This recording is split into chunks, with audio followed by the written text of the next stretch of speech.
Assalomu alaykum hurmatli ustozlar va qadrli o'quvchilar. Demak, Telegram kanalimizga joylangan keyingi misolda birga tahlil qilamiz. Demak, ketdik. Function bilamizki nima? Funksiya. Shu give bermoq, ya'ni beradi. Each har bir nimani? Term, ya'ni xatni. Nimani?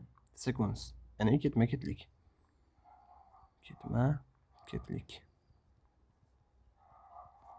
Demak, ketma-ketlikning har bir xatini beradi.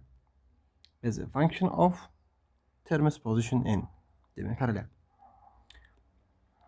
Dek shuningdek, ya'ni term bu xatning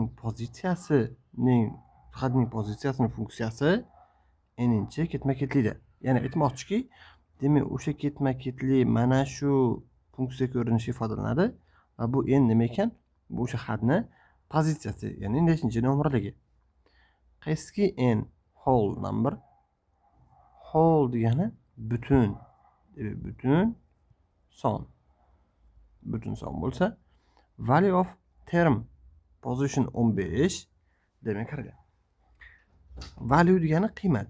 Demak, ketma-ketlikning holati, ya'ni 15 dagi holati p% ko'p dan value of term position 10. Demak, 10-chi xat 15-chi xat 10-chi xatdan p% ko'p. Nima qiymati? P ni deyapti. Xo'p. Demak, P ni top deyapti.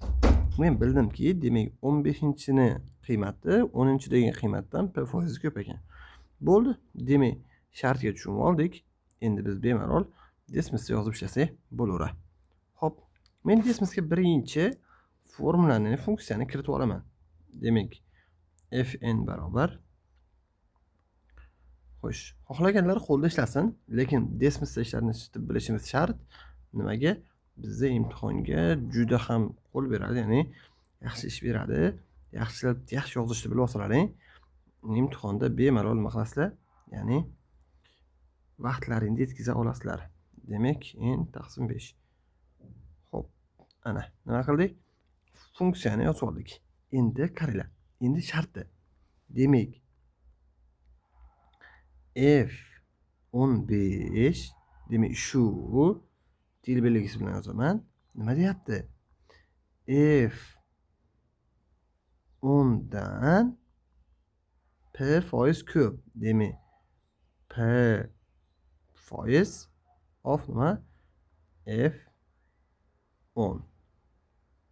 Ana, demak, mana shu narsa xuddi shu. Demak, f10 ga nima qildim? Uni p% ni qo'ysam 15 bo'lar ekan. Demak, mana bu yerda p ni chiqarib berdi. Demak, p necha ekan? 1941 ekan. Bo'ldi. Demak, javob 1941 deb yozib qo'ysak bo'ldi. Xo'p. Demak, qanaqadir savollar bo'lsa, bemalol kommentariyada berishlaring mumkin. Demak, kanalimizni kuzatib boringlar. Bundan qiziqarli misollar hali oldinda. Sog' bo'linglar.